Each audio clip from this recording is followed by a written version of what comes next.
Welcome, podcast listeners. It is episode number 460 of the Fret Talk podcast. You are here with your host. It's Mr. BudgetPedalChap. That is me. Hello. Hi.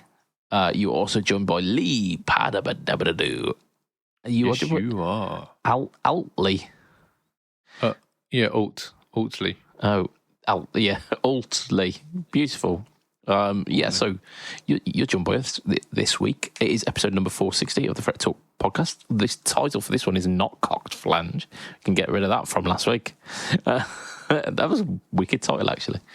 No, the title for this week is Come on a Mixtape. Yeah. one kind of playlist, yeah.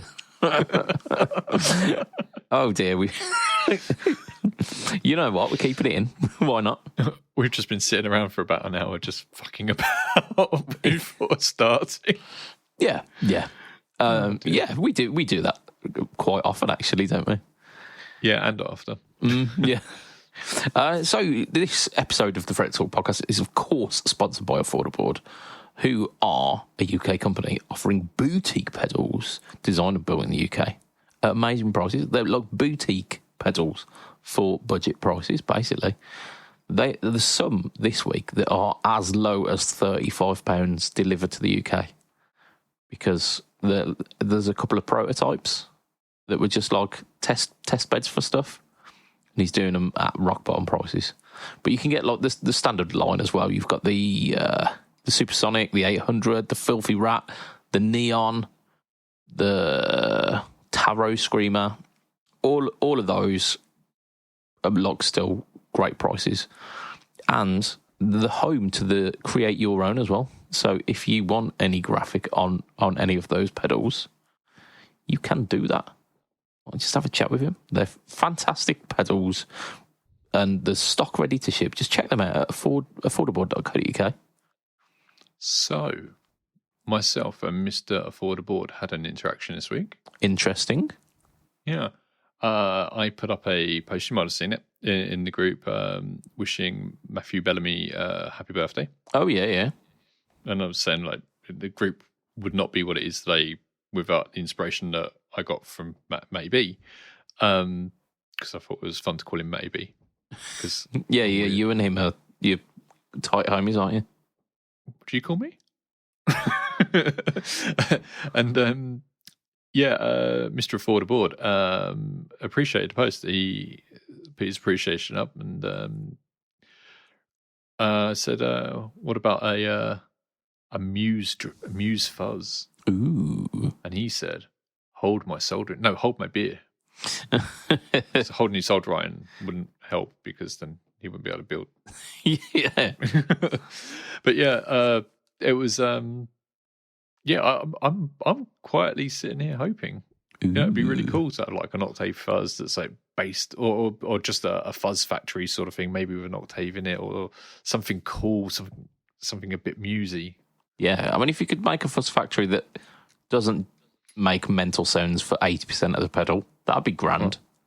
That's called a fuzz face. No, but like, does some of the strange stuff, but doesn't make odd clicking sounds when you're not within the perfect bands for the like the 5 controls on it. I don't think we are anyone to question Zachary Vex. That bloke is a fucking genius. Oh, if yeah, he wants clicking noises in his fuzz, he can put clicking noises in his fucking fuzz. The guy can do anything. He made a fucking flanger out of candles. He did. The Candela, didn't he? Yeah. I mean, it was of its time, and it definitely revolutionised the way that people think about effects pedals. Yeah. Yeah, absolutely. I mean, look at Xander. I mean, a lot of his pedals are kind of in that same sort of vein, where like, oh yeah, I'll turn that into a resistor, into a variable resistor. I'll turn that into a variable resistor. Yeah.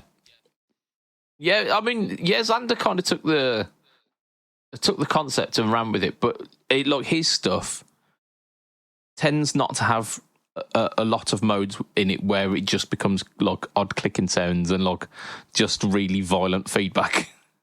He tends to like put the crazy and confine it within a like the parameters that work. Yeah, Yeah, I would agree with that. I mean, I'm sure there's sounds in there that are better than others. Oh yeah, like you can they make them got some sound great sounds in there. Yeah. But it what him and Tony have done for those pedals, that they're really, really good. He's got a really great set of pedals, this old Xander. Oh, old. We're all getting old now. We've been doing this some years now. Indeed, yeah. I love Xander's stuff. Yeah, he's a few weeks ago. Yeah, he's back on it, isn't he? He's back on it with force. I haven't seen actually. He's been doing stuff, but yeah, I think he's been doing a few of the shows recently. So yeah, I'll be interested. Anyway, we start these podcasts not by talking about guitar pedals, Lee. We start them by talking about shit news, which this week belongs to Fender, but not a guitar pedal. Yeah, and not for what you'd think. Look, number 3 might surprise you. Oh my God! Imagine if we were those people. Yeah, we are those people. We're not really. We don't do that kind of. We've done that shit in our videos. Oh my God! Like our most popular video is me talking about 4 reasons to buy a Strandberg and 1 reason not to, which I'll save to the end, which is basically the same. Oh yeah, I mean you've probably watched it by now. You know the twist to that video. But yeah, so the Fender Tone Master is what we're talking about this week. The Tone Master Pro, which is their floor modelling unit. It had so much potential, but it felt rushed, didn't it, when it first came out? Do you think it felt rushed? Yes, I do. That's why I said I think it felt rushed. I'm not questioning your integrity of the thing. I'm questioning as to why. Because it didn't it was lacking a lot of models in it. It seemed like a very sparse set of models. It only had like a handful of pedals built into it. The overall tone of the unit was a bit bright, like really kind of harsh upper end, which felt like if it had a bit more time cooking, they would have evened that out a little bit.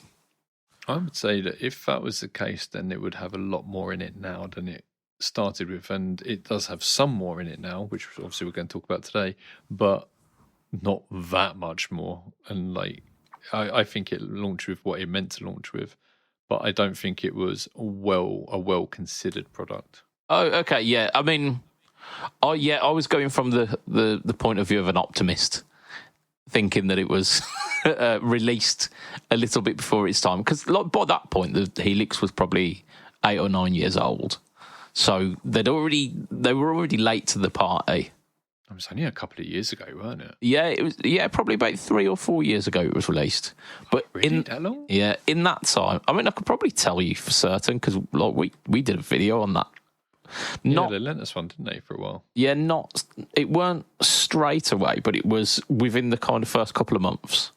And you had it a while before we put the video out as well, because I remember I kept asking you about it. I haven't tried it yet. Yeah, had it maybe like a couple of months or so. Where's the search function on this? Oh, there we go. I think it was because it wasn't that exciting as well, was it? Yeah, it was like, oh, look, Fender are doing this really cool thing. Oh, hang on a minute, it's not that cool. Yeah, there was a lot of, here we go. So November 2023 was when I did my first 10 minutes with it. 3 years, man. That's gone quick. Yeah. I thought it was 2 at most. Yeah. So, like I say, I didn't have it bang on the release. So we're probably talking 3.5 by this point. Maybe even close to 4, because we're halfway through the year now, aren't we? Yeah. So don't say that again. We are. So I mean, I'm already getting like emails about, okay, well, we're doing for NAMM this year and stuff like that. Merry Christmas. Fuck off. Yeah. So the Tone Master Pro released yeah, rather than to a fanfare, it was a kind of meh, meh. And then we were expecting, or at least, because I put a video out about this, like, I was hoping that they would fix a couple of things on it, and I did. Like I pointed out the flaws and went, if they fix these, it will be a banging unit. Like it might be able to earn its place. And since then, they did not. Yeah, they've done, I think, about three updates, and they've all been a little bit underwhelming. Now, the reason why we're talking about it this week for Shit News is because Fender are not the most popular brand at the moment. Why? For one or two reasons. Mainly because they're suing anything that moves. Allegedly. But including us. yeah. Sorry, Mr. Fender, I didn't mean it. I mean, he's well gone, mate. Yeah, he has, hasn't he? So yeah, they're not gaining favour with the guitar community at the moment by saying that the Stratocaster shape is theirs and theirs alone, and anyone who creates anything similar to it are under fire, essentially. But then, of course, they've released an update on their Tone Master, which includes a bunch of different pedals in it. Pedals that are not pedals of their own. Derivative. Yes. So they've got one called the Lightyear, which is blatantly a Greer, light speed. We've got a Plumes, and I think they're called that just the Plumes. I don't. What fucking cheek, aren't they? Yeah. There's the Pillars. There's the Rock Box. Pillars is EHX. Well, not EHX. EQD as well. It is, yeah. Rock Box is ZVEX. Not that one. No, it's Box of Rocks. Sorry. Yeah, Rock Box. Yeah, the I think it's MXR, isn't it, that's making it at the moment? But the one that was like the little 80s headphone amp thing that was used. Rockman. Yeah, that's the one. Yeah, no, I think Rockbox is something else actually. And then there's another bunch as well. There's another bunch of like very, very heavily hinting. It looks like there's an 1176 on this as well, like a rack version of 1176. Does it have Origin written on it? Yeah, it's called the Original 76. It's not, is it? No, like the rack unit of the 1176, not the Cali 76. They've not called it the original. No. that would be cheeky, wouldn't it? And then the amps that they've bought out for it are like 3 5150s, despite them having already about 4 5150s in there already. They've got the Rumble 800, which is their budget bass amp. A deluxe reverb, and yeah. They look like Princeton's with like silver face. Which are already on there, aren't they? Yeah. So again, like the biggest complaint that I had was that there was so much of the Fender catalog covered, and it weren't necessarily like the big hitters of the Fender catalog. There was like some really obscure things in there, like the Cyber Twin, was it, or something like that? The one with the red knobs, like half digital twin from the 80s. There was things that like two people asked for. Yeah, exactly. And yet, like, there was a lot of the Fender catalog covered, but there weren't. Like, there were a couple of like Marshall-esque amps in there, but it didn't cover anywhere near the breadth of amp manufacturers as. Didn't they do an update? Say a year ago, which means it was probably about 5 years ago, of Marshall amps on it. Yeah, I mean there was by the looks of it one, and there was a high watt maybe. Oh, actually two, like what looks like a Plexi and a Blues Breaker combo. Blues, okay. But then so like two of them. But then they've also brought out a bunch more Fender amps as well. So they're really, really pushing the Fender amps from time, but they haven't got like the AC30s. They haven't got the orange amps. They haven't got like all the other things have got a bunch of different choices within the range of amplifiers through time. Whereas the Fender one, really heavily leaning towards Fender, believe it or not. But it just means it's not a very exciting unit when you think, oh, I could go for this really, really heavily Fender branded thing. Or I could go for something like the Helix or the Quad Cortex, spend about the same money, but get a breadth of lots of things. And do not get capturing either. What, on the Tone Master? Yeah. Yeah. There's no amp capturing. I mean, at that price range, that's what you should be getting. And you are not. Yeah, $1,350. It's coming in at the moment, which, I mean, it's par for the course for those big modelers. And like I say, the unit itself was built really sturdily, and it had some really cool features in it, but it just felt a little bit unfinished. So people are getting pissy about the new update because of the hypocrisy of Fender suing anything that moves that mentions the Stratocaster or even like hints towards the Stratocaster, but now they're okay with taking other people's pedal designs and appropriating them for their update. Which I to be fair, I think is a valid point. I mean, it's do as I say, not as I do. Yeah. Whereas, like, I'm a little bit more lenient with this one because, like, all the other manufacturers do this practice. I'm not trying to say that Fender are cool for creating a big bit of controversy within the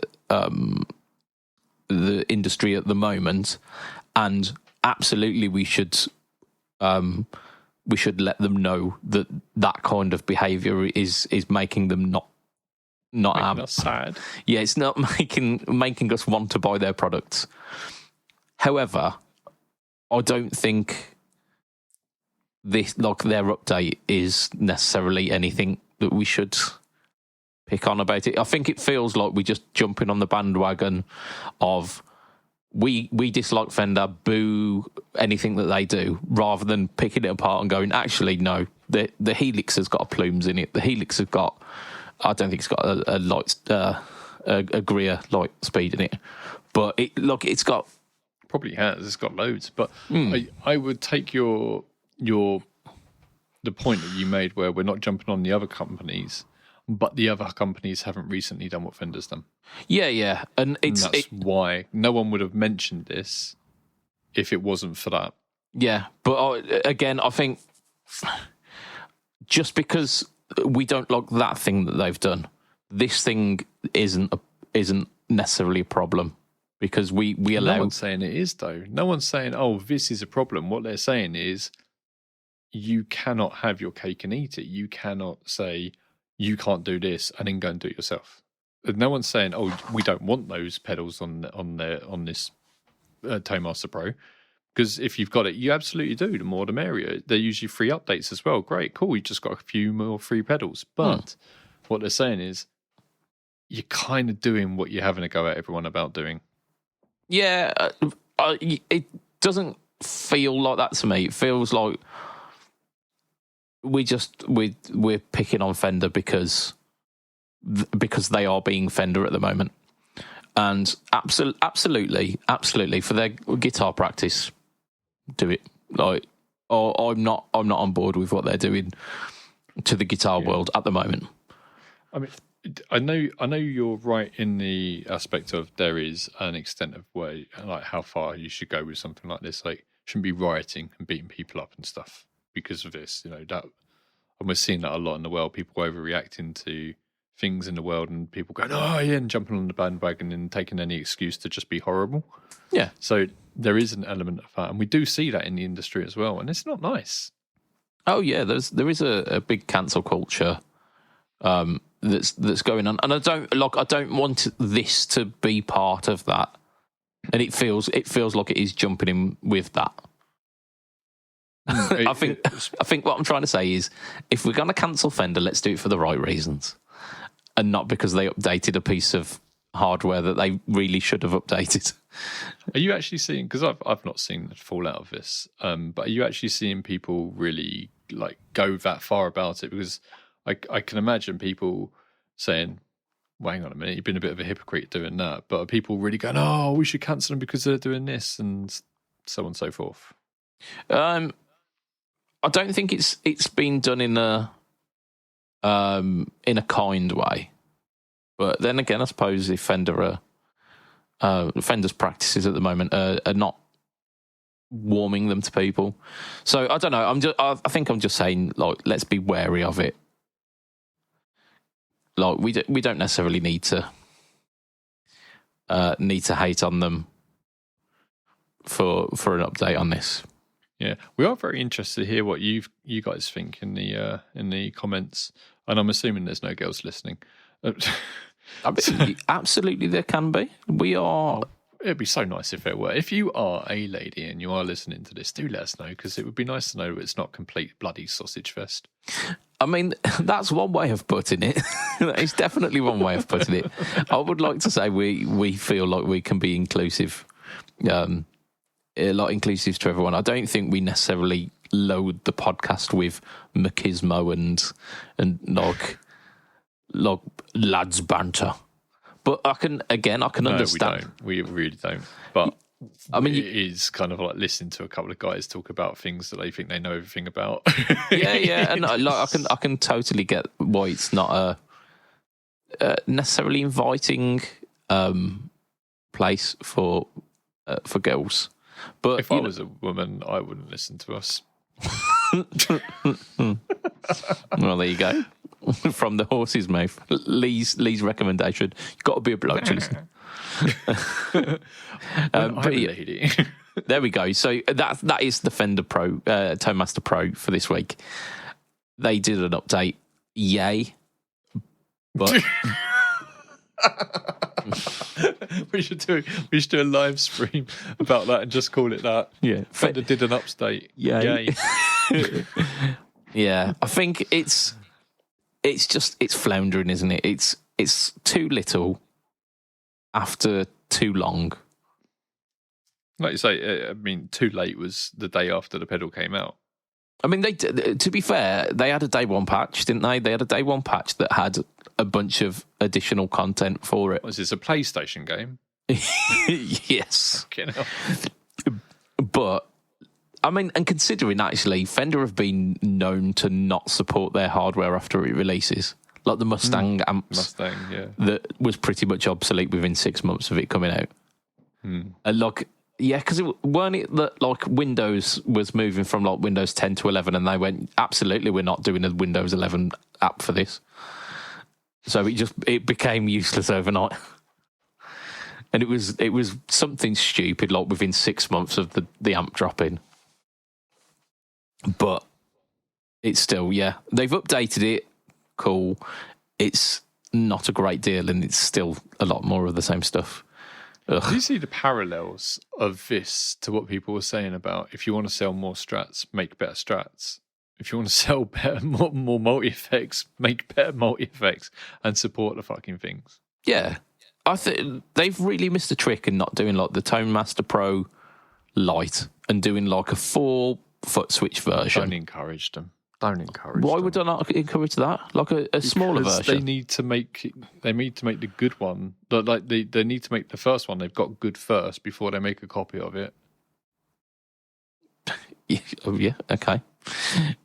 Sure. Yeah. Do what Lee says. Like, I mean, fix the one you've got, and then by all means go and make a light version. But fix the fucking thing you've got first. Come on, make it good. Make it something people want.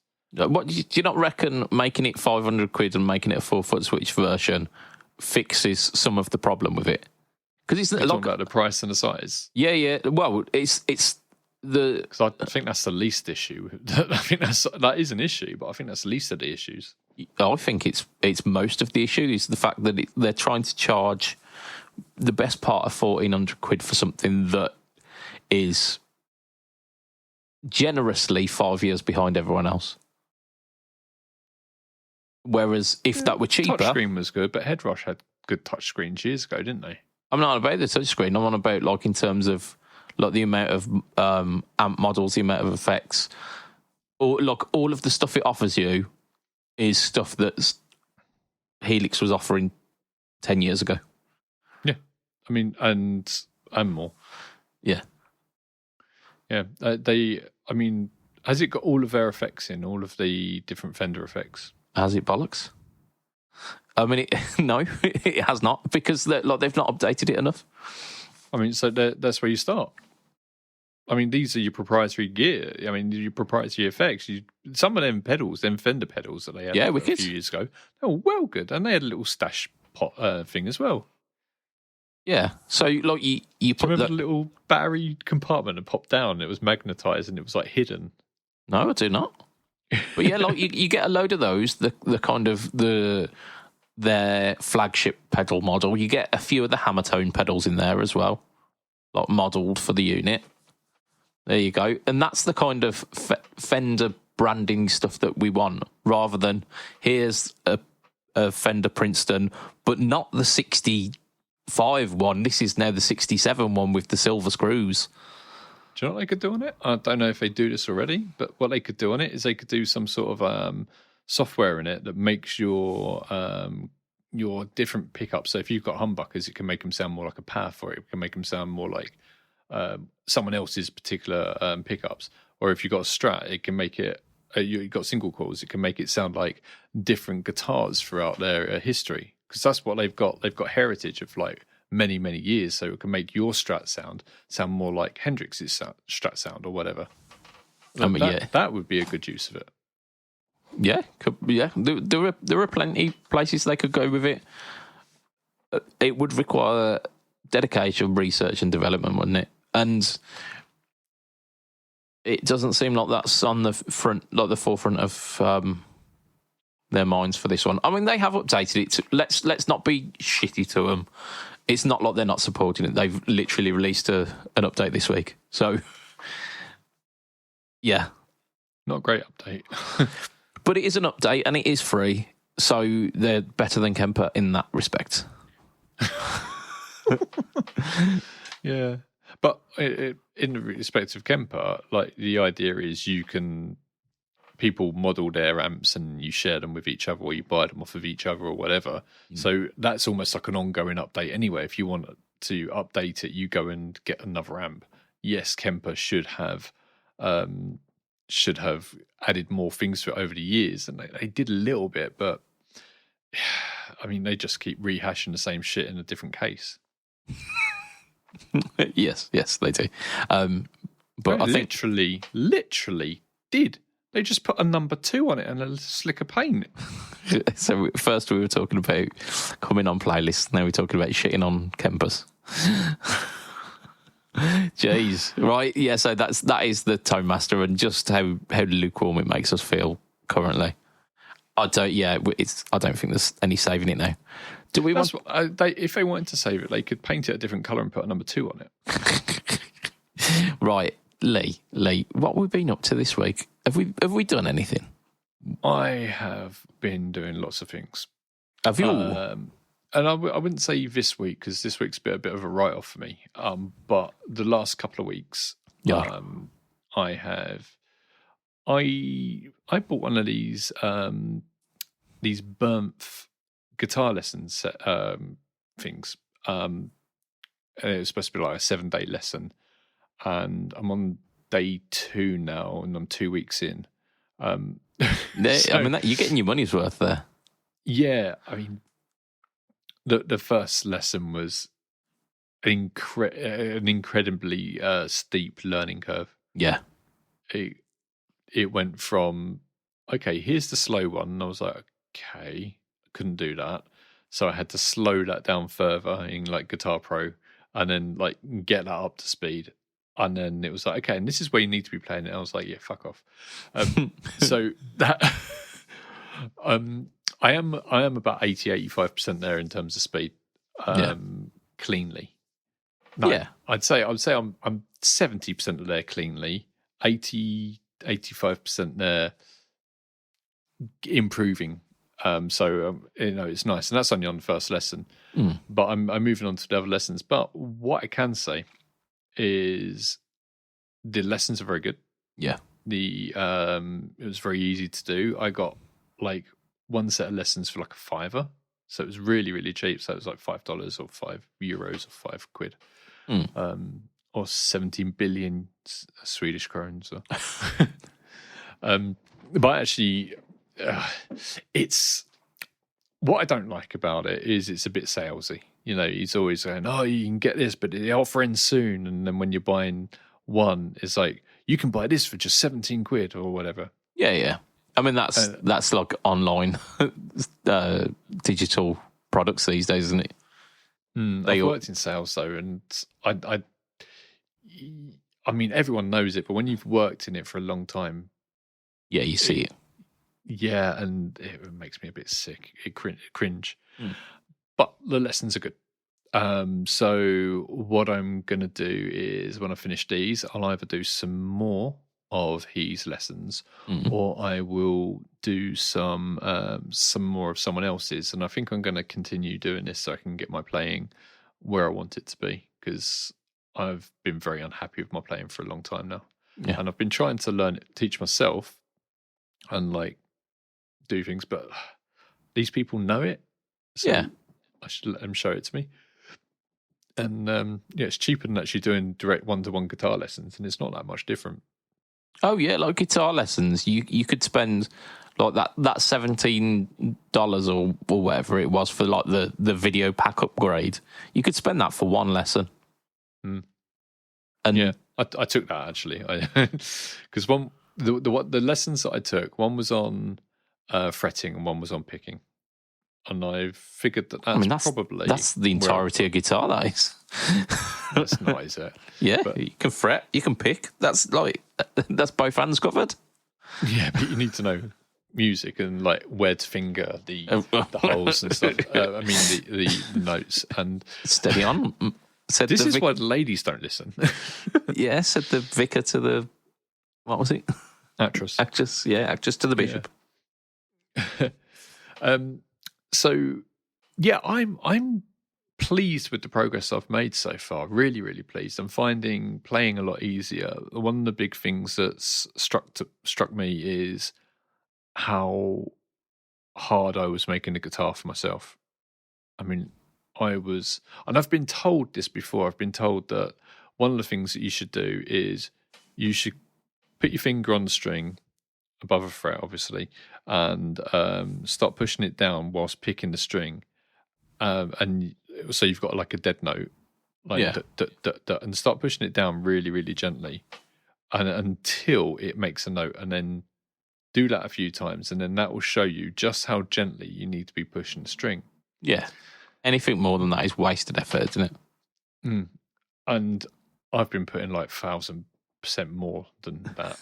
Yeah, but that exercise didn't really do it for me, because I found, since I've been doing this and like been trying to get my speed up, I found that what you need to try and do is actually, rather than just one finger and playing that down, just like play notes and pick them like as if you're playing, but like play scales or whatever as fast as and comfortably as you can until it actually starts sounding like it is, and you'll be surprised by how light you can play, and it's like you're just tapping away at it in pretend. Obviously guitar needs to be set up properly for that. If you've got a fucking slide guitar, it's not going to work. Or a classical acoustic or something, that's not going to be the case. Yeah, if you've got a good setup guitar, you hardly have to put any pressure on. And that's something I've been not doing for all the years I've been playing. I'm a fairly competent player. I've just been fucking up like that, because when I play, I like often make mistakes, and I'm like, why is it me? What am I fucking incapable of playing this thing? Like, is there something wrong with me? And I was thinking it's like a brain thing or an ADHD thing or something like that, but it's a technique, and this is helping me to learn that. And also with the picking, I'm these lessons are very strong on alternate picking, which is fine because I've always done alternate picking, but not quite like how he does it. So yeah, it's rigid, isn't it? It is definitely up, down, up, down, up, down. No matter if you're crossing strings, if you're going up and down strings, it's up, down, up, down, up, down. Yeah, and it's making a big difference to me because, like, where I would stumble when I'm shredding, where I would stumble before, I'm not stumbling now, and that tallied with the lightness that I'm starting to learn is just, it's turning my playing around. And I mean, if I carry on like this, I'll be able to get where I want to. It's very promising that in these first few weeks, I feel like I've made a huge leap. Yeah. And that's kind of why I want to go to different people for different lessons, because I feel like I'll learn different things from different people. Oh, absolutely. So this might be shred and metal and stuff like this, but then I might go to like an advanced blues player or something like that for the next one. And then for another one, I might go to like videos coming heavy soon. Gent stuff like that. Say what? Sorry? It says videos coming soon. I don't want to learn your licks. I don't want to play like you. That would be really silly. Yeah. We've already got me on the channel. Why would we want two of them? What I want to get up to is I have musical ideas in my head all the fucking time.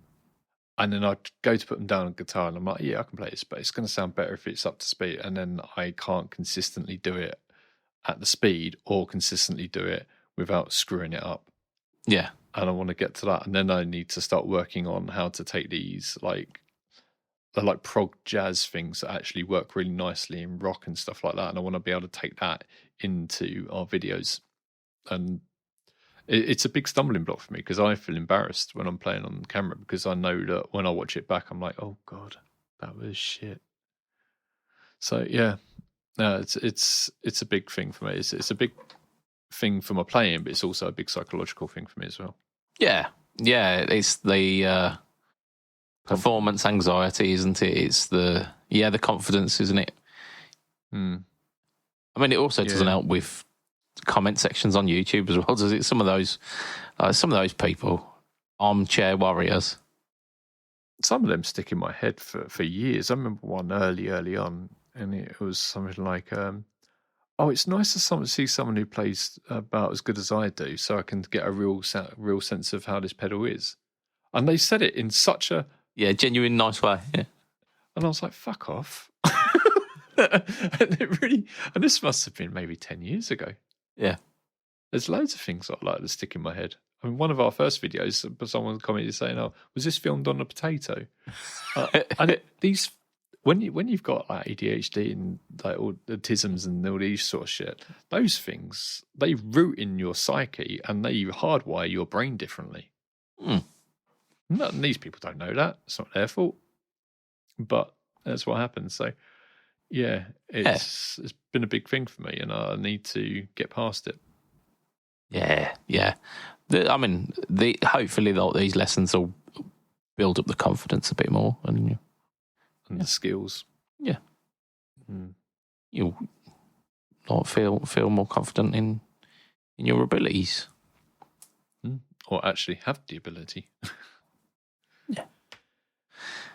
Oh yeah, I did. You don't sound confident. You're like, yeah, sure, mate. No, like practice will only improve your abilities, your playing, your confidence. It's not practice though. I mean, I've always practiced.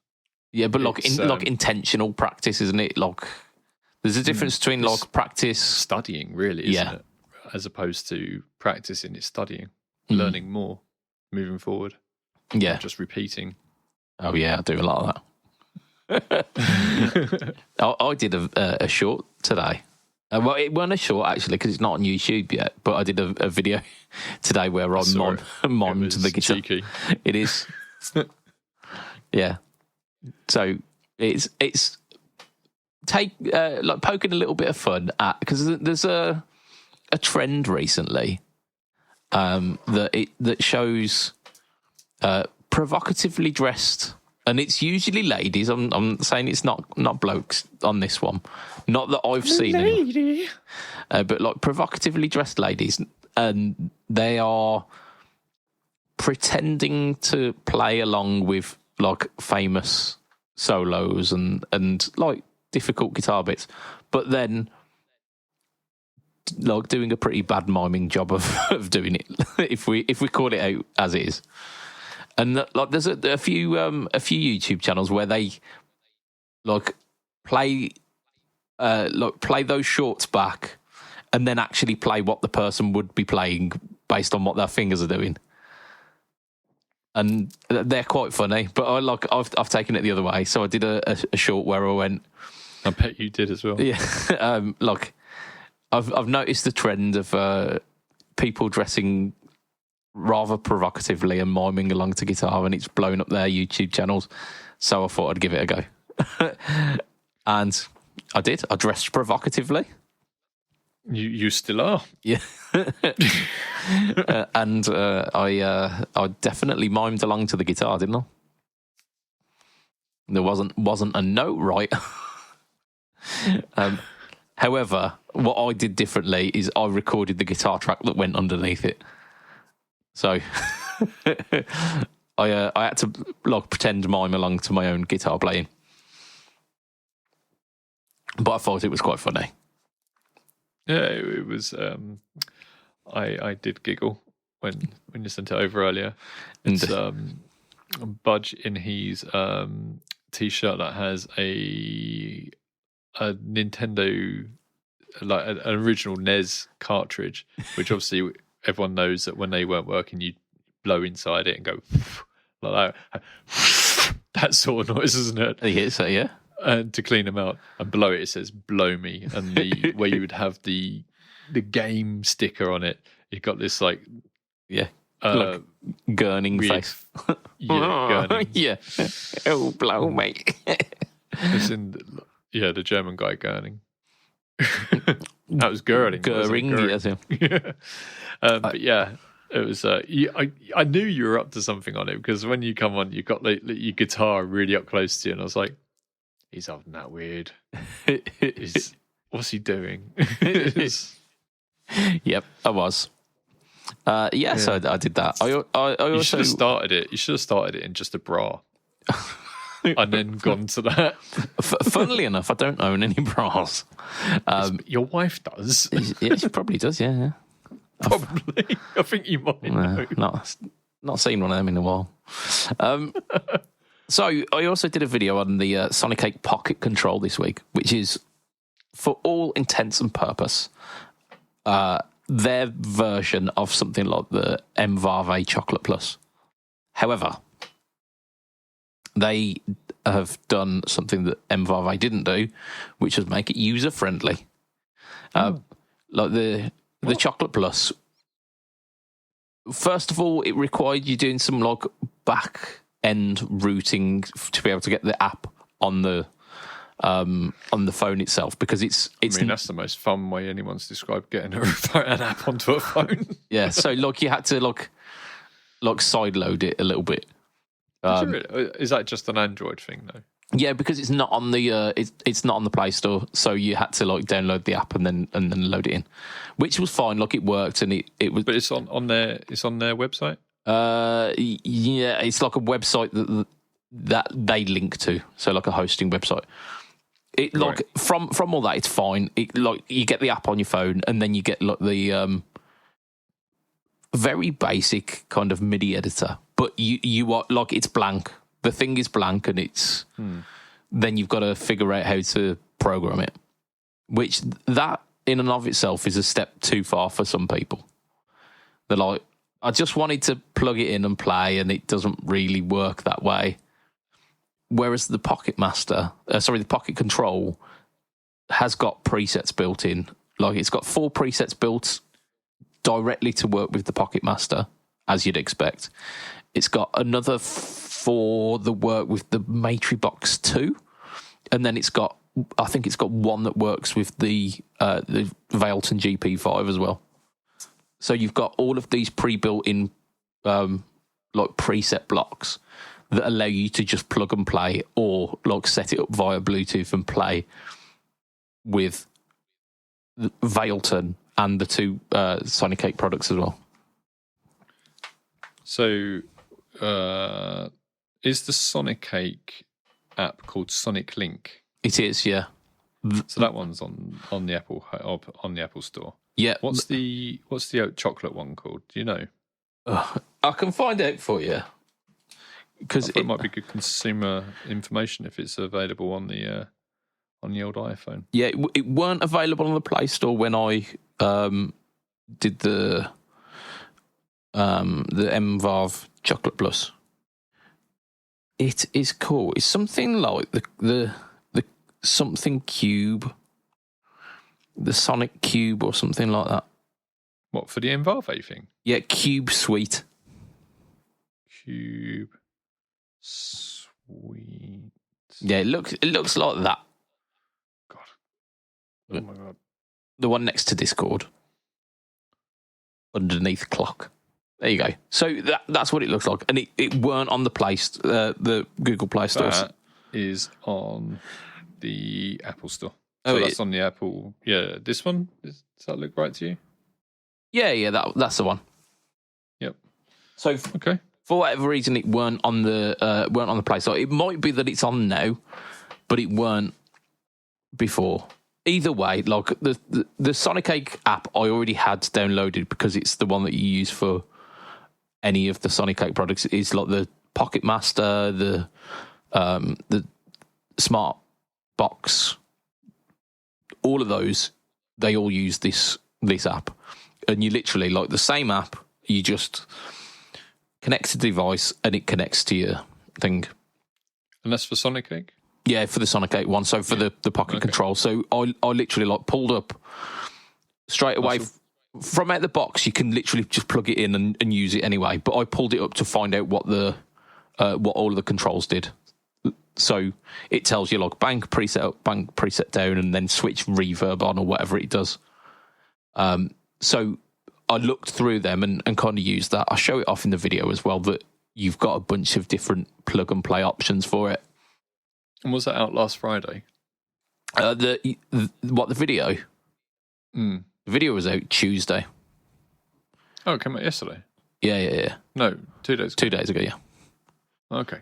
So it's basically, so if you like the idea of the Chocolate Plus but don't want to faff about with having to learn MIDI, it's the solution. And also, the version that I got was the white one. It looks exactly like the old Nintendo Game & Watch.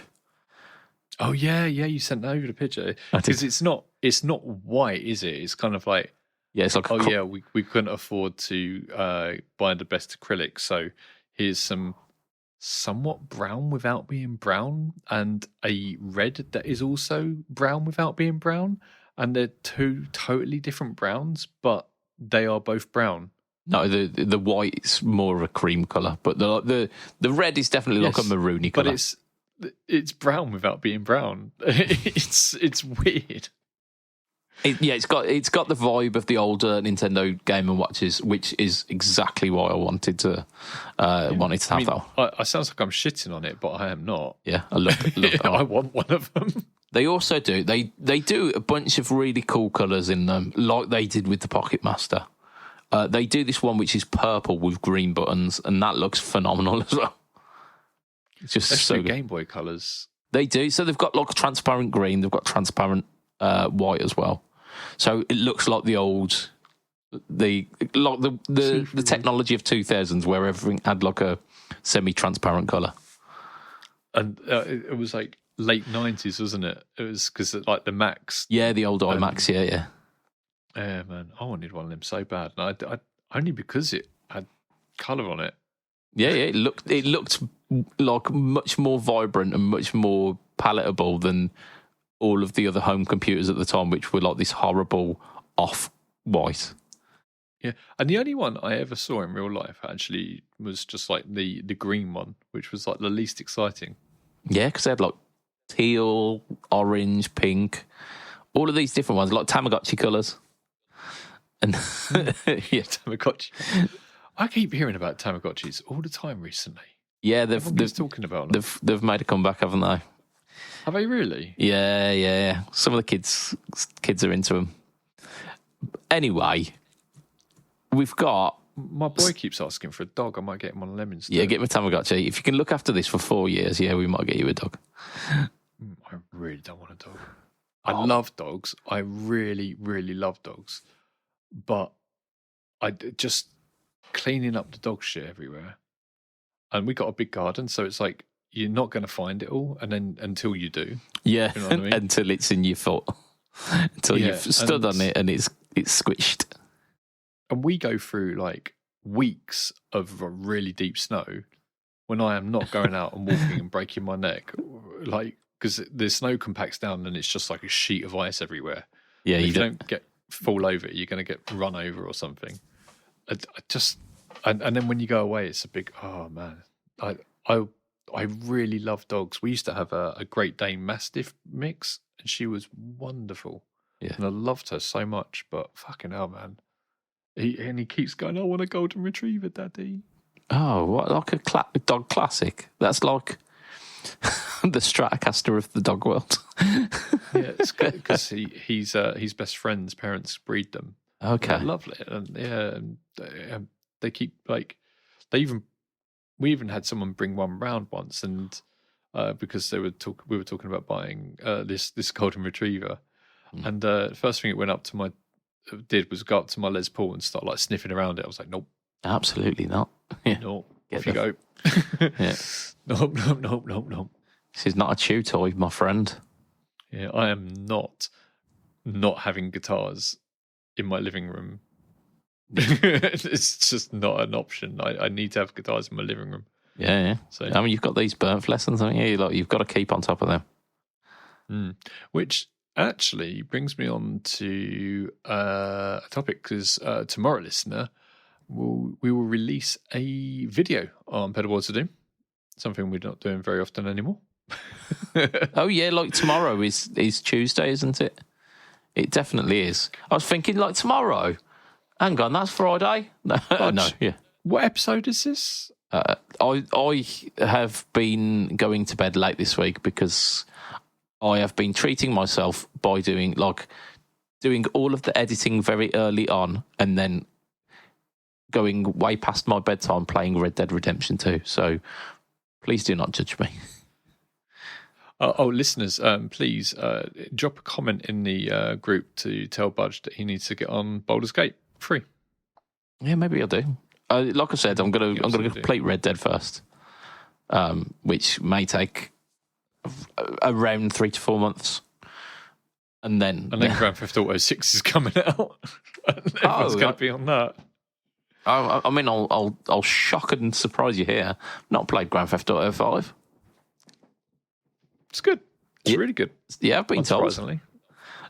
Grand Theft Auto 6 is going to be just like one better. The most mind-blowing game. No, not one better. Not one better by a long shot. Oh, sure. Like fucking like 10 better. It looks like the most crazy game that's ever been made. Yeah, but like, so by the time I finish Red Dead, because that's Grand Theft Horso, isn't it? Grand Theft Horso. So, I think there are whores in it, though, aren't there? I will be open world gamed out by that point. So I will want to change my genre. You could argue that Baldur's Gate is kind of open world because each of the acts is like huge, but it's also turn based as well, isn't it? So yeah, it's very, very turn based. So I had a fight with a house, and a couple of days ago, it was a haunted house, and I was going around it. And I had to keep putting it into, because you can put yourself into turn based mode at any point. And it was this haunted house, and this like things just kept getting thrown at me, so I had to put it in turn based mode, so I wasn't just running around getting destroyed. That's fucking mental. Yeah. Oh, it's such a good game. It's. I know we're not here to talk about games, but I tell you, we often do. Did you see the Sony Xbox, and the Nintendo, plus the just the overall game show that happened over the last week. No, I didn't know. So a shit ton of games have been announced and revealed and stuff like this. This could possibly be the best bunch of game lineup games I have ever seen. Not seen since 1998 or something like that. I have ever seen. I mean, yeah, 98 was the one, wasn't it? Yeah. No, there was a really good one in 2000 something as well. But there are so many amazing looking games coming forward. It's just like I just don't know where to look first. Have a look at it, man. I'll tell you where you should look. You should look at Electro Harmonics, who are releasing this week the Pico Shimmer. Pico Shimmer. Yeah, so but I didn't talk about what we're doing for the video. Oh no, we you just didn't. mentioned it, and then we got. wibbly wobbly timey wimey. That's it. Go on, tell us about that. We'll talk about the EHX then after that. So, Budge and I have both in the past done videos about Enya guitars, which are the guitars that have speakers built into them and like a modular sort of thing built into it where you can have 4 different settings. Yeah. And the guitars are really good. They're made of carbon fiber. They're built really nicely. There was some pros and cons of it, like the paint wasn't too good. Chip away. Both of us had exactly the same issue with that. They've got an Orinoco flow to their play, though, haven't they? But I remember the conversation vaguely that you said to me, "Oh, I've chipped mine already," and I was like, "Oh, mine's fine." Oh, actually, no, it's not. No, it's not. Yeah. So, they're really, really cool. And there are a million videos out there on them where people are just like playing them and on shorts and stuff like that and t-shirts and whatever. Oh, it's so funny. But I made a video about their newest one because it's like a Strat shape. Don't tell Fender, but it's got a trem on it as well, which is really cool. The one I got is all in black, including like everything on it, like the neck and all that. So it's just really metal looking. It looks great, and I think it's a HSH. If I remember right, it's right behind me. I thought it was HSS. Is it not? Man looks at thing on the internet. He looks at thing on the internet. Whoops, away. HSS. Yeah, it's HSS. Thought it was, yeah. Yeah, I just normally leave it in H. But it's what's unique about this video that I've made is there is actually an editor for it where you can change the tones. And I went in and made some pretty unique tones compared to what everyone else is using these guitars for. And the tones are really cool. So it's only a short video. It's about 7 minutes long. I tried to make it interesting, and I had to shoot it on my phone as well because you've got to pick up the speaker from the guitar. So I've made a video on it, and that will come out tomorrow. Please go and have a look.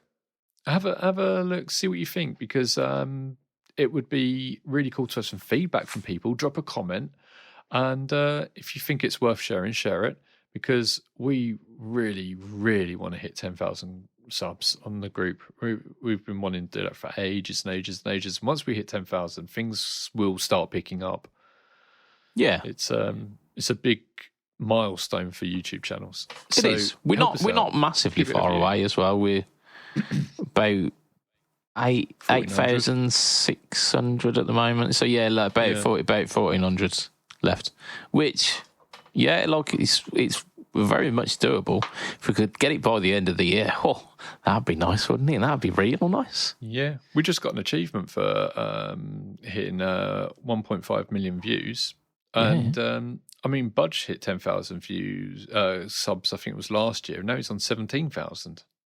It was a little bit before last year, I think. Towards the end of the year, I think I'd just gone over 13k, and now I'm on 70. 17. Yeah, which is pretty decent going, that, isn't it? It's pretty decent going. It's amazing. It really is. So, yeah, we are putting a bit more effort into shorts and stuff at the moment because we want to... It's summer, isn't it? You don't want long trousers.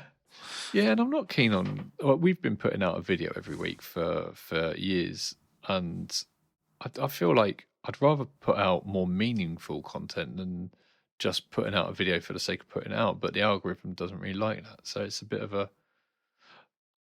But we are working on live streams as well because they're fun. Yeah. And it's... I think I want to... like really hit the community thing over at PBOD. I think like that's where like the real meaning will come in. Like you were saying, like the meaningful content where you can have that interaction with people and just like hang out and talk gear in real time. Yeah, come and hit us up with the like notification bell and stuff like that. So if we're doing a live stream, you can jump on with me and Budge and shout at us. We'll try and promote them as well. We'll try and promote them more than an hour beforehand. Yeah, I mean, we'll try and do one a week if we can. Yeah, it's life gets in the way sometimes, but I think absolutely. most of the things I had lined up in life to get in the way have moved out of the way now. Yeah, so that's good. So yeah, I mean, you've got holidays and I've got holidays and stuff. It's summer, but we will try to knock one out. I meant it, but I didn't mean it like that. I don't think we're at that stage in our relationship, Lee, I'll be honest. It's not for you, it's for the audience. There were stories about status quo now. They used to have a team game, didn't they? Involving knocking one out. That's like a part of their band. Like a soggy biscuit sort of game. Yeah. Again, this is why women don't listen to. Yeah, I'm really sorry. I'm sorry, ladies.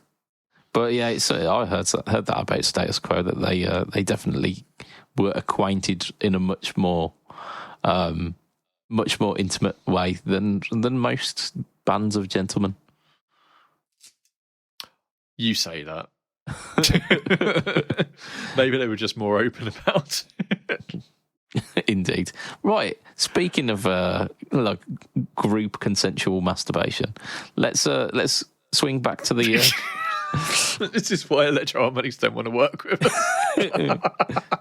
You know what? At least I tried a segue there. Yeah. So the EHX Pico Shimmer. So from the name, it's a shimmer pedal. It's small. Yeah, it's one of the small ones. Yeah, so it's the kind of the mini ones in it. It's got a bunch of controls: blend, time, voice, tone. But then you've got alternative controls for it: reverb, mix, delay, depth, and rate as well. Very, very in depth. I think you can also save presets with it as well because it's got a scene button. Not seen as in like when you send a message in a group chat and then people ignore it. But scene not for the alternate control? No, I don't assume so. Yeah, because I'm sure I read somewhere that you got like scene button. Oh no, it is. Yeah. You gain access to the pedal's secondary settings. So ignore me. No, I understand your confusion. Alternate button should be called Alt, like yeah. Alt-Lee. Or, well, because each of those controls, they've got like the white ones are on top, and then you've got like the blue ones underneath, which so it should be a blue button. It should have the blue word Alt underneath, shouldn't it? I'd argue that screen is probably more turquoise, though, isn't it? Yeah. It's turquoise. It looks cool, and it is. Yeah, it's like some mini shimmer pedal. Being electro harmonics is probably going to sound pretty good because they've definitely got their octave sounds, like DSP sounds on lockdown, haven't they? Well, it says that these algorithms, it's got 3 of them: Intergalactic, Offworld, and Everdust. I mean, they sound like romantasy books, don't they? Romantic, yeah, borrowed from the Ocean's 11, yeah. Yeah, which is their big ass reverb. Yeah. That's what my wife calls me. So, Intergalactic consists Planetary? of a classic. Sorry? Planetary, intergalactic. Indeed. We are of a certain age, aren't we? We are. I watched a new He-Man movie the other day. Oh, dear. Go on. Really good. Is it? Really, really good. Yeah, really good. It's like Thor Ragnarok. Oh, okay. Nice. Yeah, it just doesn't take itself seriously. And it's just a bit over the top and cheesy on purpose. I mean, I think on some of the like action scenes, people were like purposely making it so it was obvious that they didn't actually hit someone who fell down and stuff like that. It was a bit kind of South Park creators-esque. Yeah, kind of. Go and watch it. I seriously recommend everyone go and watch it. Anyway, Shimmer. So Intergalactic consists of a classic polyphonic octave-shifted reverb tails mixed with a touch of modulated delay and a special string engine. Ooh. I hate when they say like special. I mean, it really reminds me of that. Somehow Palpatine survived. You know, it's got that sort of thing to it. Yeah, that it's just like marketing bump just to make it make sense. Here, every note and every chord floats and sparkles. I mean, Off-world you would expect cranks up the Off-world cranks up the retro feel. If shimmer reverbs sound too sharp or digital for you, you might find what you're looking for here. With this algorithm, the sound is more diffused and the delays are more heavily modulated. Okay. It sounds a bit more like it would belong to like the Stranger Things intro and stuff like that. If, on the other hand, you want a more experimental, glitch-like sound, then the Everdust is the right shimmer flavor for the Pico Shimmer. That doesn't make sense. They should have said for you. Here, the delay times are randomly altered, creating stutter effects and granular delay. Oh, that sounds interesting. Yeah, I knew that would interest you. That specific one. So it's basically like the Ocean's 3, this isn't it? And it's like where the Ocean's does like from your basic reverb sounds all the way to the crazy ones. This is just the last 3, the crazy sounds. Yeah, I mean it is what it is. What it is. It's like 139 quid for some pretty well received crazy reverbs. It's a bit like the grown up version of the Mariana by K-Line. They do there's something like an 8 mode reverb delay that has got like flanged reverb and like bit crushed reverb and stuff like this, and they're mental. But this is going to be like just the choice pieces. Okay, so to review it, because whilst he was nattering on, I had a quick listen, and to review it. The Off-world sounds really good. The other ones not so much.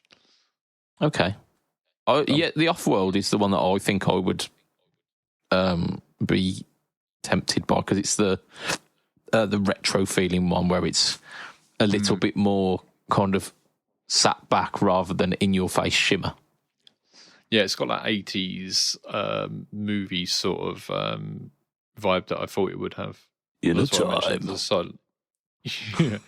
a time before time. When reverb was shimmery. But not too shimmery. A little bit of wobble. And it's a wonderful place to end our podcast for this week because we're at 1 hour and 10 by the looks of it. And that's good enough for me. So, gives you a bit of chance to cut some bullshit out. Yeah, give me 10 minutes to play like with it.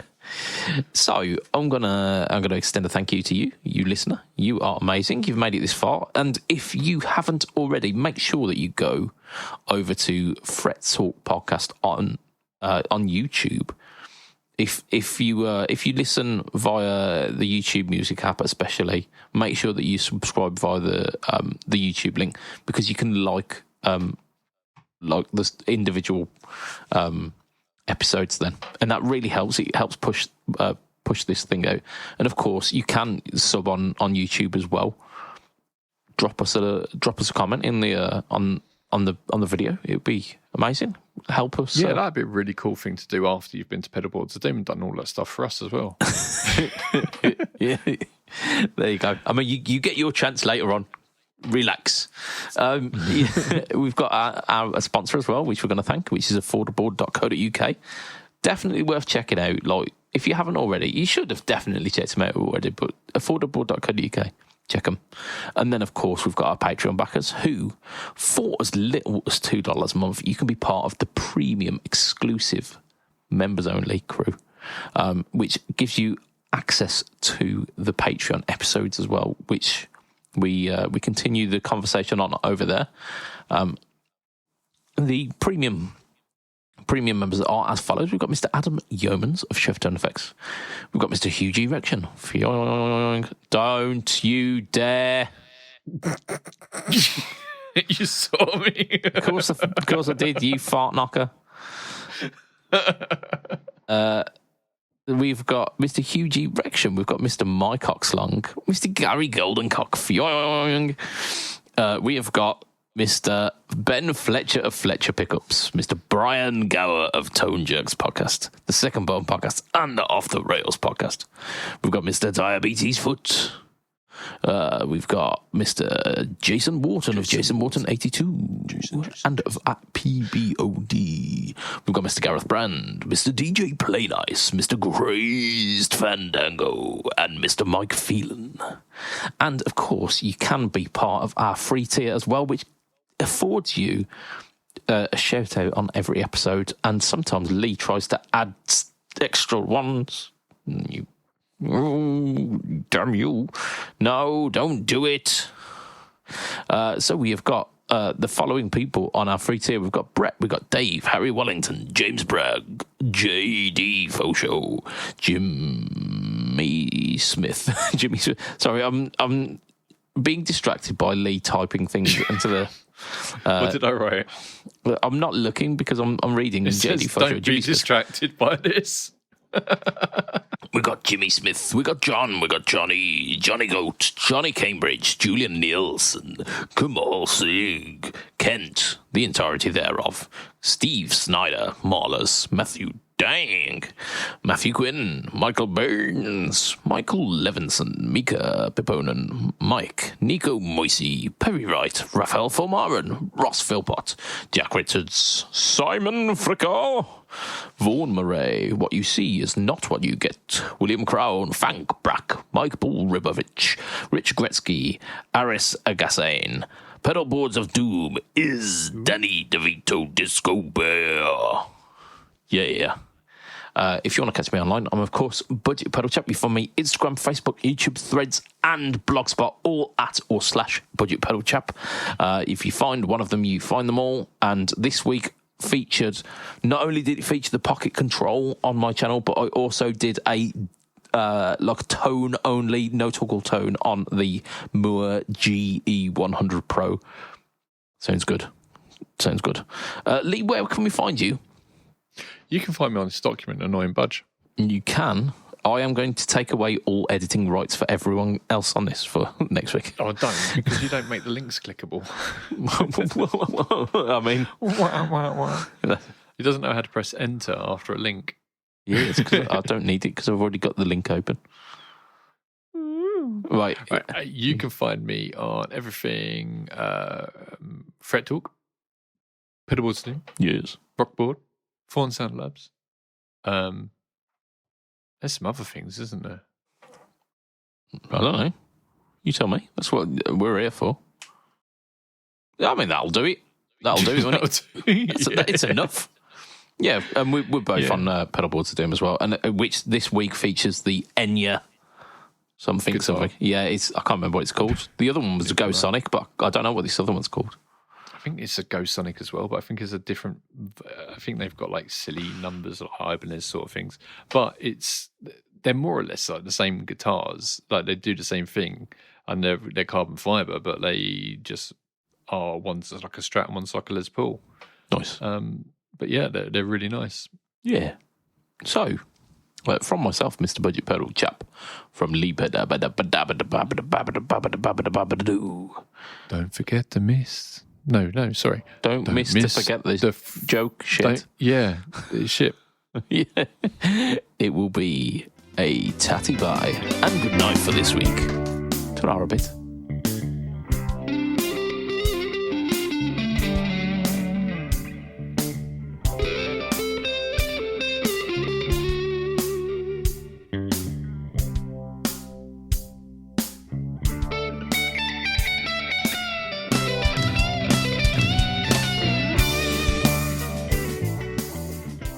Cottage cheese. It's not really cottage cheese at all, is it? It just occurred to me. Oh dear. Yes, it is just the curd. Yeah, we'll have that.